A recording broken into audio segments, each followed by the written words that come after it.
ನ್ಯಾಯಾಲಯದಲ್ಲಿ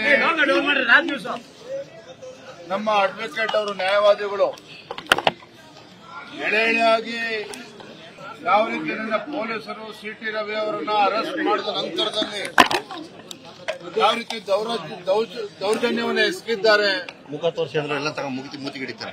ಕಾನೂನನ್ನ ಕಾಪಾಡ್ತಕ್ಕಂಥ ಪೊಲೀಸ್ ಇಲಾಖೆನೇ ಎಲ್ಲ ಕಾನೂನುಗಳನ್ನ ಗಾಳಿಗೆ ತೂರಿ ಯಾವ ರೀತಿ ಅಮಾನವೀಯವಾಗಿ ನಡ್ಕೊಂಡಿದ್ದಾರೆ, ಎಲ್ಲ ವಿಚಾರಗಳನ್ನ ಎಳೆಯಾಗಿ ಇವತ್ತು ಬಿಡಿಸಿಟ್ಟಿದ್ದಾರೆ. ಸಿಟಿ ರವಿ ಅವರ ಹೇಳಿಕೆಯನ್ನು ಕೂಡ ಮಾನ್ಯ ನ್ಯಾಯಾಧೀಶರು ರೆಕಾರ್ಡ್ ಮಾಡಿಕೊಂಡಿದ್ದಾರೆ. 3 ಗಂಟೆ ನಂತರದಲ್ಲಿ ತಮ್ಮ ತೀರ್ಪನ್ನು ನೀಡುತ್ತಾರೆ. ನಮಗೆ ಸಂಪೂರ್ಣ ವಿಶ್ವಾಸ ಇದೆ. ಈ ಪೊಲೀಸರ ದೌರ್ಜನ್ಯ ಬಗ್ಗೆ ನ್ಯಾಯಾಧೀಶರಿಗೂ ಕೂಡ ಮನವರಿಕೆ ಆಗಿದೆ ಅನ್ನೋ ವಿಶ್ವಾಸ ನಮಗೆ ಸಂಪೂರ್ಣವಾಗಿದೆ. ಯಾವ್ದೋ ಡೈರೆಕ್ಷನ್ ಮೇಲೆ ನಡೀತಾ ಅಥವಾ ಇಡೀ ಒಂದು ಪ್ರಶ್ನೆ ಪೊಲೀಸರು ತನಿಖೆಯ ಭಾಗವಾಗಿ ನಡೆಸಿದ್ದಾರೆ? ಡೈರೆಕ್ಷನ್ ಇಲ್ಲದೇನೆ ನಡೆಯೋದಕ್ಕೆ ಸಾಧ್ಯನೇ ಇಲ್ಲ.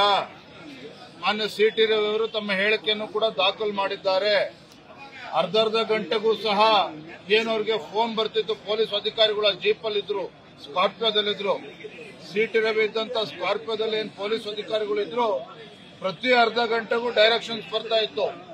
ಯಾರಿಂದ ಬರ್ತಾ ಇತ್ತು ಇದು ಕೂಡ ತನಿಖೆ ಆಗಬೇಕು. ಅದಕ್ಕೆ ಅಶೋಕ್ ಅವರು ಹೇಳಿದ್ರು ಸಿಬಿಐ ತನಿಖೆ ಆಗಬೇಕು ಅಂತೇಳಿ. ಇವತ್ತು ಕಾಂಗ್ರೆಸ್ ಸರ್ಕಾರ ಕಾನೂನನ್ನ ದುರುಪಯೋಗ ಪಡಿಸಿಕೊಂಡು ಜನಪ್ರತಿನಿಧಿಗಳ ಮೇಲೆ ಒಂದು ಪ್ರಹಾರವನ್ನ ಮಾಡ್ತಕ್ಕಂಥ ಕೆಲಸ ಮಾಡಿದೆ. ಖಂಡಿತ ಇದು ಅಕ್ಷಮ್ಯ ಅಪರಾಧ. ಇದು ಸೂಕ್ತವಾಗಿರ್ತಕ್ಕಂಥ ತನಿಖೆ ಸಿಬಿಐ ತನಿಖೆ ಆಗಲೇಬೇಕಾಗ್ತದೆ. ಹೇಳಿಕೆ ನೀಡಿದ್ರು ಒಳ್ಳೆ ರೀತಿಯಾಗಿ ಪೊಲೀಸ್ ಭೇಟಿ ಮಾಡಿದಾಗ ಸಿಟಿ ರವಿ ಅವ್ರನ್ನ ನಾನು ಇಲ್ಲಿ ಭೇಟಿ ಮಾಡಿದಾಗ ನಾನು ವಿಜಯೇಂದ್ರ ಅವರು ಸಿಟಿ ರವಿ ಅವರಿಗೆ ಇಲ್ಲಿನ ಐಆರ್ ಅಧಿಕಾರಿ ಜಿಲ್ಲಾ ವರಿಷ್ಠರು ಪೊಲೀಸ್ ಅಧಿಕಾರಿ ಫೋನ್ ಮಾಡಿ, ಸಾರಿ ಸರ್, ನನಗೆ ಒತ್ತಡ ಇದೆ, ಪೊಲಿಟಿಕಲ್ ಒತ್ತಡ ಇದೆ, ದಯವಿಟ್ಟು ನನ್ನ ಮೇಲೆ ಏನು ಬೇಜಾರು ಮಾಡ್ಕೊಂಡಿ ಅಂತ ಹೇಳಿರೋದೆ. ಇದಕ್ಕೆ ಸ್ಪಷ್ಟವಾಗಿ ಪೊಲಿಟಿಕಲ್ ಆಂಗಲ್ ಇದೆ ಅನ್ನೋದು ಸ್ಪಷ್ಟವಾಗಿ. ನ್ಯೂಸ್ ಫಸ್ಟ್ ನಿರ್ಭೀತಿಯಿಂದ ನಿಮ್ಮ ಪರವಾಗಿ.